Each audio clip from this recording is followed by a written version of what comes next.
6 p.m. We'll call this regular village board meeting to order. This weekend, we lost a dear friend of Chatham when Joe Reynolds passed away. Joe was a trustee for the village from 1999 to 2001, and then again from 2007 to 2011. And she was a consummate Chatham cheerleader, one of the village's biggest supporters, and just to everybody, well, most everybody, if they had run into her, they knew her and they knew who she was. Just one of those people that always knew how to make you feel good, knew how to keep you motivated and keep you driving. And so she's surely going to be missed by all of the village. So if you'd all please join me in a moment of silence as we honor Jill and her legacy.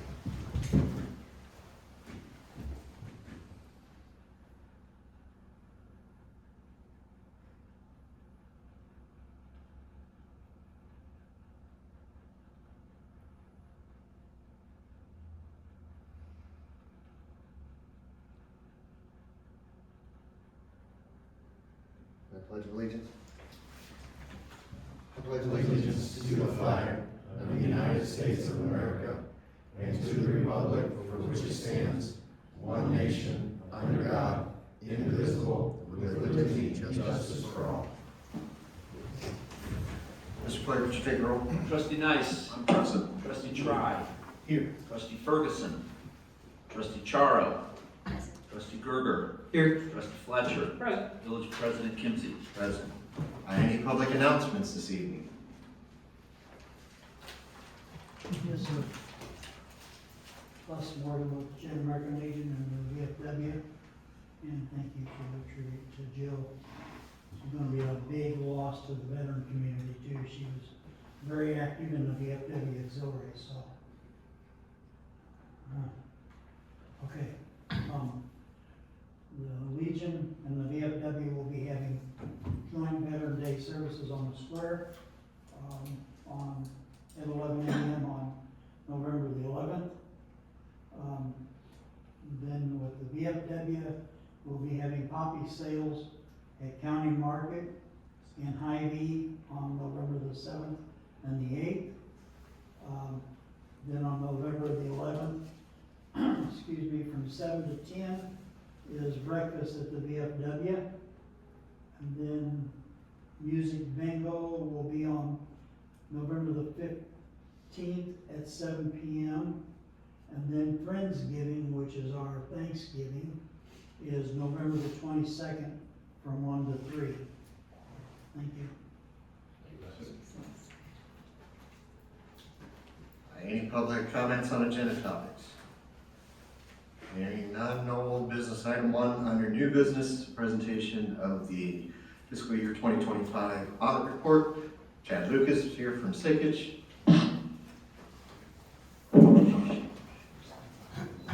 Annual visits. Yeah, thank you very much. Thanks. Do you want this up on the meeting?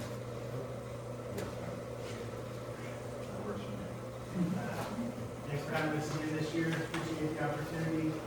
Thanks to Megan and Caitlin and the rest of the staff for all their help in the audit process. A couple of reports here that I'll go through with you. I think 2 of them you have in hard copy, 1 maybe electronic, single audit, but I'll just kind of quickly go through those. The large report is the annual comprehensive financial report. Included in this report is your basic financial statements. But in addition to the basic statements, you have some introductory information as well as statistical information. That makes this a comprehensive report, which you submit to the Government Finance Officers Association for the Certificate of Achievement in Excellence in Financial Reporting. This is over and above the basic requirements. Included in here is that introductory section that's prior to the basic financial statements. Included in here is our opinion. Megan and Kayla prepared these financial statements, so the only thing that are included in here that's ours is the opinion letters. Pages 1 through 4 is our independent auditor's report. It's an unmodified opinion. It means based on our procedures, we believe that everything included in these financial statements are fairly presented. Just a couple of things to note here. There were a couple of new accounting pronouncements that were implemented during this fiscal year. GASB Statement 100, which is accounting changes and error corrections, and then GASB Statement 101, which was related to compensated absences, some changes in compensated absence reporting. Not a big impact for the village, but just wanted to point those out. After that is the management's discussion analysis. This is where, if you read the MD&A, that's condensed financial information, got information about comparisons last year versus this year, why things changed, increased, decreased, all of the narrative information, all of this information is again written by management. So it's just a summary of the activities and highlights for the fiscal year. After that, the basic financial statements, and I won't go into detail to any of these, but just to point out that on page 9, it's kind of a sideways looking report here, portrait. I just wanted to point out that for your governmental activities, which are all your governmental funds, you had a positive change in net position. So essentially net income, a positive increase in net position of about a little over $4 million. I think a lot of it was largely grant driven with the FEMA disaster recovery as well as the remaining ARPA funds. Those are the significant grants that we had, but some others as well. And then the business type activities, so your electric and water funds, the combined increase was a little over $1 million between the two of those. So just wanted to point out kind of the change in the position. After that, also included in here is the Police Pension Trust Fund statements, which is considered a component unit of the village. And so we include those in there starting on page 19 and 20. There's about a little over $13 million in that position in the pension fund this year. On page 20, that pension fund also had a net increase of a little over $1.2 million, largely market driven. There's a little over $1 million in net appreciation in asset value. So a good year for the market and the pension fund. After that, notes to the financial statements. Be happy to go into any of those in detail if you like. If not, we have some non-major fund combining statements that are in the back. So motor fuel tax, veterans memorial, yard waste and recycle, police, public works, utility, and cemetery trust fund. Those are considered non-major just based on the criteria, the financial criteria based on the rest of the financial statements. But that detailed information is in the back. And then also included in that back is the required supplementary information. So there's some trend information on your police pension fund net position, the IMRF pension information, as well as your other post-employment benefits information. After that is statistical information, and so there's revenue information, your demographics, other key indicators, debt information. There's 10 years worth of trend information in the statistical section in the back, so a lot of good historical information about where you've been and where you're at now. It's kind of a quick summary. Be happy, be happy to answer questions or provide any specific details. Maybe that I like. If not, I'll just kind of quickly, a couple other statements. There's a board report, auditor's communication to the board of trustees and management. There's really nothing significant in here this year. It's just required communication. We didn't have any audit adjustments. We had no findings.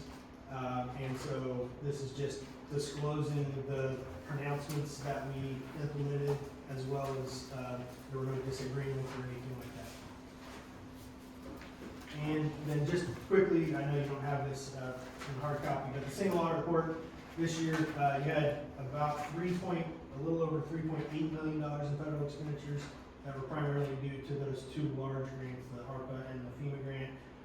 And so those are the two major programs that we tested, that we were required to be tested this year.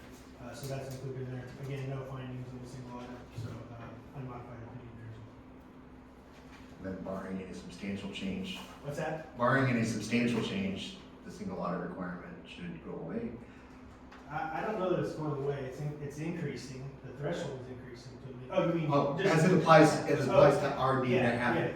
Yeah, so the threshold is actually going up to, I believe, $1 million next year. So, yeah, if you have less than $1 million in federal expenditures, you won't be required to have a single file.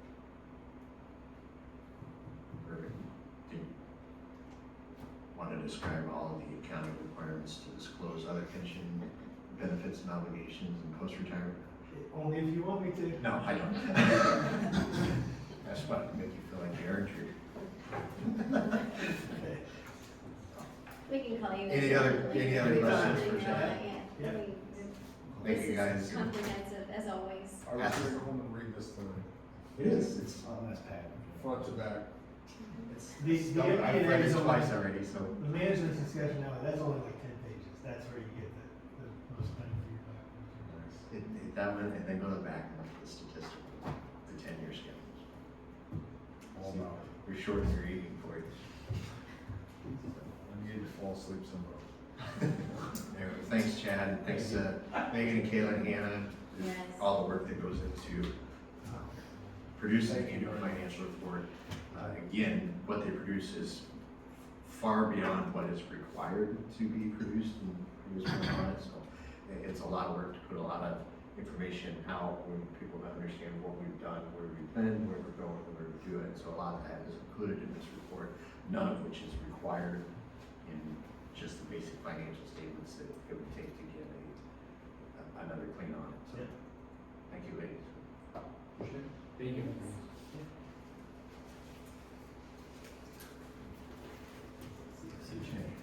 Item 2 is a resolution setting trick or treating times for the year. Can I motion to bring this to the I'll floor? make that motion. Trustee Charles made a motion, second. Second by trustee Tribe. As always, this is Thursday. Village recommends Friday, October 31st, and the hours 4:30 to 8 o'clock. That's our recommendation as it has been for years. Any further discussion? All in favor? Opposed? So moved. Item 2 is an ordinance, or item 3 is an ordinance approving the expenditure of additional funds on the Plummer Boulevard project. Got a motion to bring this to the floor. I'll make that motion. Trustee Nice made a motion, and a second. Second. Second by trustee Fletcher. This reconciles the final project cost on Plummer to match what we submit on our MFT submittal. So even with the additional engineering costs, we're still under the original estimate on where we want to be. Any further discussion, questions? I think our records coincide. Trustee Clerk, would you? Trustee Charo. Yes.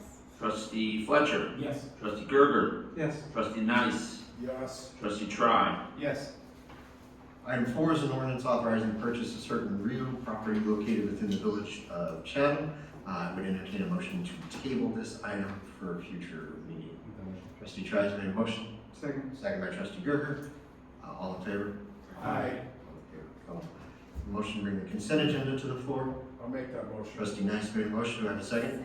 Second by trustee Charo. Any discussion regarding the warrants or the minutes? Hearing none. Mr. Clerk?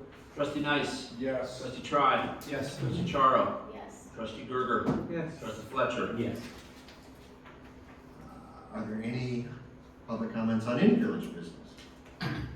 Hearing none. Next village board meeting is 6 p.m. on Monday, November 10th. Remember that? It's on Never going to. Monday, Lisa. We have no need for an executive session this evening, so I entertain a motion to adjourn. I'll make that motion. Trustee Charles made a motion. And a second. Second. Second by trustee Gerger. All in favor? Aye. Opposed? Meeting stands adjourned. Thank you all.